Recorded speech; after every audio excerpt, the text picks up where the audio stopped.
All right, we're back with Talking with Tony. I'm John. This is Tony, clearly. And Tony has been diagnosed with pancreatic cancer. And he wanted to do some documentation for his family, for people who are also being diagnosed, people who are maybe in the mid-diagnosis, and just reflect on some things. And little sad stuff, little happy stuff, you know, and you're going through this in the right way, Tony. I mean, I don't know if there's a right way, but the fact that you're sitting here smiling 2 days after chemotherapy is a little odd. It's funny that you say that, because people say, "Oh, you're doing so well. You're presenting well. You're doing this," and I don't know what else to do. I really don't. I mean, I'm doing what I feel it's just natural. I mean, I'm just doing it. Yeah. I mean, there's no book. Right. There's no book out there to say, this is how you act when you get cancer, and when you're told that it's incurable and you're terminal. There's no book. Yeah. But maybe you're part of that book, at least for somebody, right? I hope. I hope that doing this is part of that playbook. Yeah. That you have to live your life. You have to. It's so hard, trust me, to put it behind you and live. Mm-hmm. It really is, because it's there every day. Mm-hmm. But like I've said, I've got to try to live my life the best I can for the time that I have left. And again, we don't know. 3 months, 6 months, a year. No one knows. Yeah. So by the way, if you wonder why John is here talking to Tony, it's because if you didn't watch the other ones, it's because we used to be paramedic partners, and we used to have some pretty good times. Oh yeah. And took care of each other, and used to hang out watching people do very crazy things. And then on our downtime, we would do our own crazy things. So, but today we wanted to kind of recap in the fact that your spirits are high today, but clearly the day of diagnosis is never a day when spirits are high. But in the fact, though, that your diagnosis day, or the day in the ER, we covered that a little bit in the previous video, but let's kind of go back and go to that in depth, if you don't mind. Yeah, because that was an awful day for anybody, I'm sure. And again, we talk about a playbook. This is a playbook for healthcare professionals as well. Oh yeah, that's a great if they're listening to this, because if you watched any of the previous segments, I've been in healthcare all of my life, and I went to the emergency room because I thought I had a kidney stone.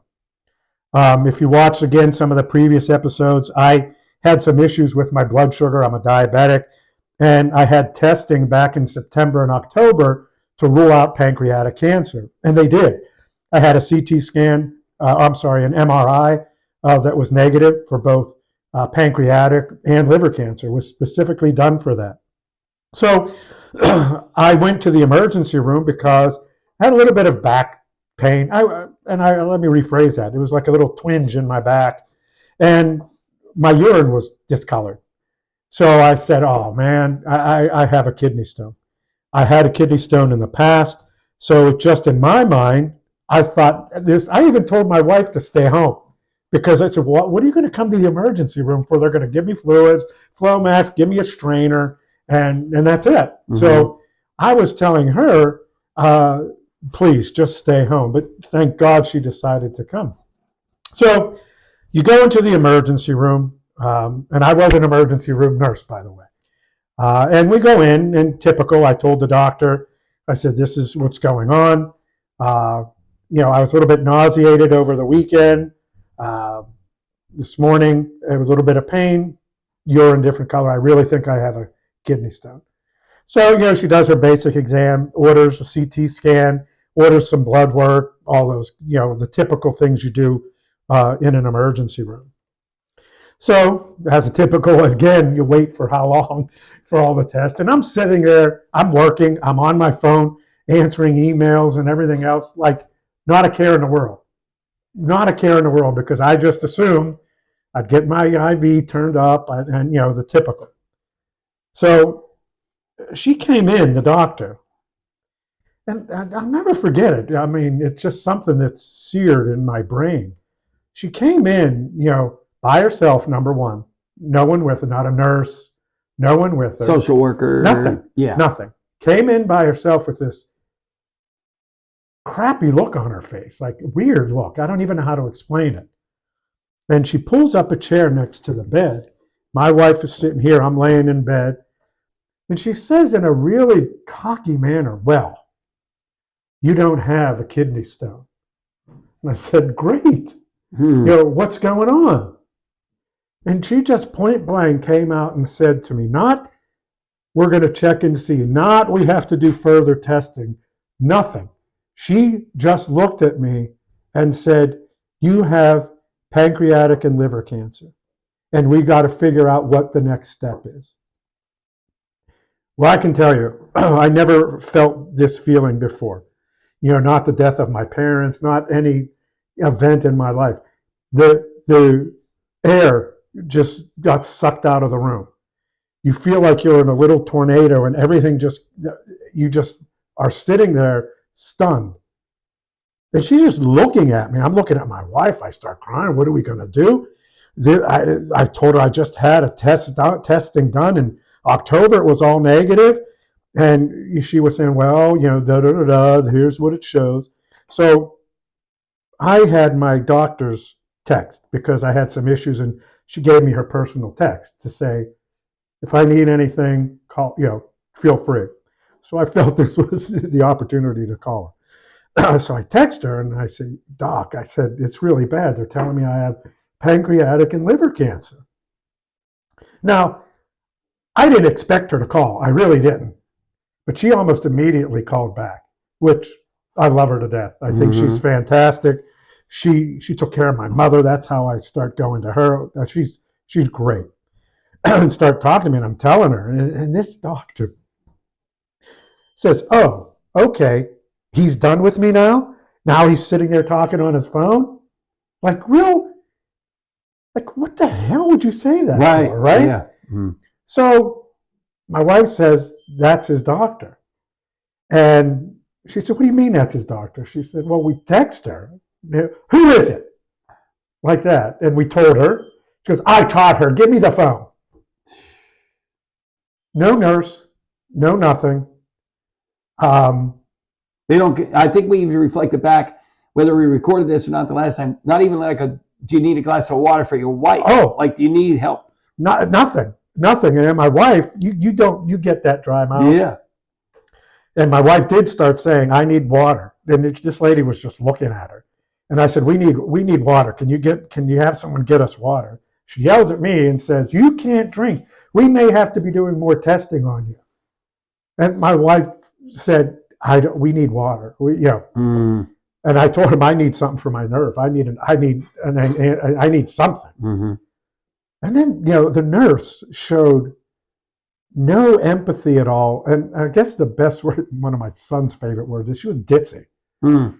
And she was an older, middle-aged woman, but no empathy, nothing, no caring at all. I mean, it just was, and then you just sit there. You just sit there like, oh my God, what's next? And she said, now we're talking about maybe UPMC, but it's near the holidays, because remember, this is December 14th. We're coming up to Christmas Eve and everything the next week. And so they talked it out. And quite honestly, I went pretty much blank after that. I didn't remember, I don't even remember like doing anything else in the emergency room. I was so stunned. And I think I said before, I don't know if we recorded this either, but when I was a nurse in the emergency room, they jokingly referred to me as the death nurse, in a good way. Because when someone came in and they died in the emergency room, and the doctor had to go in and, we did everything we could, or, explain everything. And the doctor, rightfully so, had to go on to take care of the other patients. I would stay with that family, and I would help them even, how to make the arrangements, who to call, all of those things. And, get them whatever they wanted, water, food, whatever. And we were just left in this room by ourselves. It was the most horrific experience that you could have as someone getting a new cancer diagnosis. So if any nurses or doctors are out there, please have empathy for your patients. I know, things that we do in healthcare tend to get routine, but it's never routine when you have to first tell someone that they have cancer and that it is a terminal disease. And just to leave the room and let us sit there it's unforgivable. I guess that's the way I can say it. Sort of reflecting on what you said, you've never been someone who's in favor of couching any bad news, right? No. Or going around it in an end around way, but there has to be a way to deliver that in a compassionate way, at least to know. Now, if I'm a healthcare provider, I could have just gotten off the phone and I'm mad at my kids because they had a party at home or they didn't get their homework done, right? And so I have this going on in my environment, but then I have to turn that all off when I come in to see you. Oh yeah. Right. I have to focus on you. It's hard, but that's part of being the professional, right? And I'll tell you that it was just horrific. I don't even know how else to explain it. But on a positive note, I remember, the next thing I remember, believe it or not, it's just weird, is being rolled into my room on the bed. So you were admitted? So I got admitted to the hospital. And again, I can't tell you what transpired in that emergency room. Like, because I know you have to do paperwork, you have to do clothing, I mean, all the things that the stupid, things that you have to do. I don't remember one thing of that. Nothing. But I do remember laying on that gurney, getting pushed up to the oncology unit. And, I couldn't believe it. I couldn't believe it was me. I couldn't believe that this was happening. But I can tell you that all of the nurses on that floor, all of them, were fantastic. They were empathetic. They let me ask questions, stupid questions. They were great.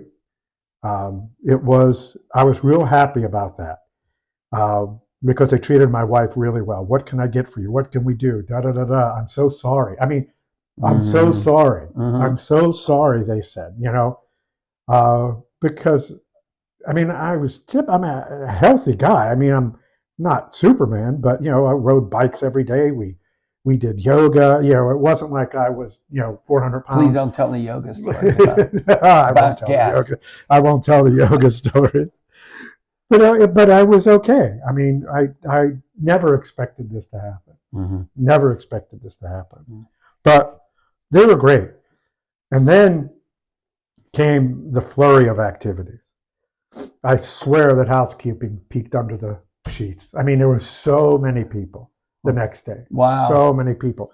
You had, the gastroenterologist, you had the oncologist, you had internal medicine, interventional radiology, you had everybody coming into that room. Social workers, they were on it. They were on it right away. What do you need?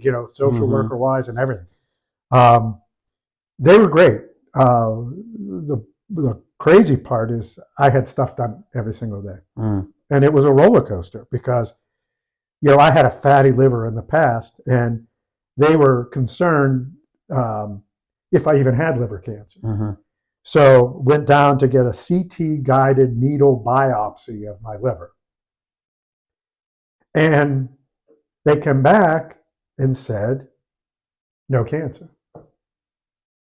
And, this is like the third day. So it's like, oh, thank God, at least it's in the pancreas and, there's different surgeries and things you can do. That this is because you started on the internet, which you should never do. That's another thing in the playbook. Stay off of the internet because you don't know what's true or what's false. And it's not, it's hard to differentiate that. So, talk it through, get good advice, get science-based, fact, evidence-based stuff before you go down rabbit holes. Stay away from it. So they came back and said, I don't have liver cancer. With the other MRI they did, they found out that my stomach, the bottom of my stomach was twisted on itself. and stuff, food and stuff was coming back through the stomach. So that was the first surgical procedure I had. It was a stent, similar to your heart. They put it in, blow it up, so that everything can flow through my duodenum. And then my biliary duct was blocked as well, so they were going to do a biliary stent as well. But it was so inflamed and everything was so twisted, they couldn't do it. So they were going to take a different approach a couple days later. So you have the stents, you have the CT scan. Then they went back in and did another procedure where they actually went and shaved stuff off my liver to see, to go in to see if there was cancer. So then, next day, the nurse practitioner comes in and she just looks at me and I said, it's cancer. And she said, yeah. So then now I have liver and pancreatic cancer. The roller coaster continues. Trust me, it's a roller coaster almost every day of positive and negative, and that's one thing you have to fight through. Yeah, go ahead. How long did it take you to get your senses together to tell your family? So first of all, you're told you have to realize, okay, this is real, and then now you have to absorb that, own it, and then pass it on. How hard was that? And was it weeks? Was it days? Because I know, again, we know that you're a very practical, clinical person, and you know that you have to do this, but you still have to absorb this. All of my kids except my daughter were in the room the next day. Oh, wow. My daughter got married and was in Japan on her honeymoon. So I had to tape her what we told her. What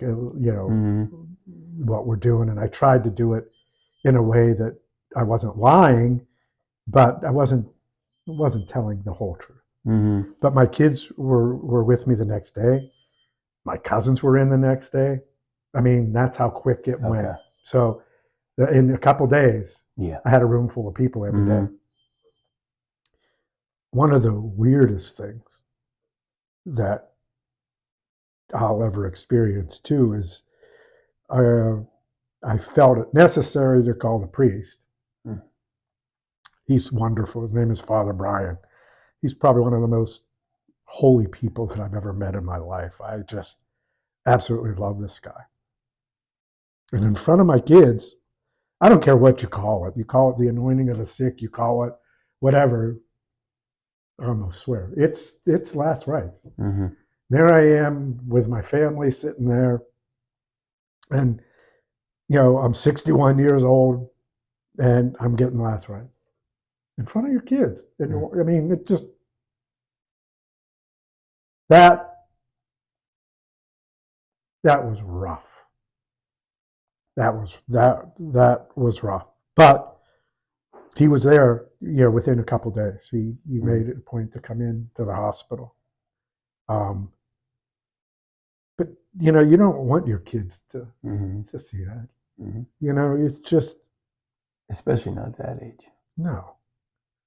And the problem is, I know there's a lot of family dynamics out there, but I'm really close to my family. I'm really close to my kids, and I think it just makes it harder when you're that close. And we eat together every week. We still do. There's meals and there's, everything we do is not more friend-based. It's more always family-based. We always look at the family first before friends. And I consider, my adult children my friends as well. So to watch them go through that, and it's just hard. It's just hard. I make fun of it now because I say, I don't give a shit what I do now. I got last rites. I'm free and clear. And I said, I'm good. Unless I do something really bad, I'm good. Right. I'm good. So I don't care. I got the last rites. So as time passes a little bit, you can joke about it. And you got to joke about it. I mean, at the moment, it's terrible and you can't believe it's happening. But now I laugh about it. That I'm good. I got it. I'm good to go. I got the last rites. Good ending. Now, before we end this, Tony's trailer sent in his beverage. So your trailer, all your wardrobe is out there, but at least we'll see you guys next time on Talking with Tony. Cheers.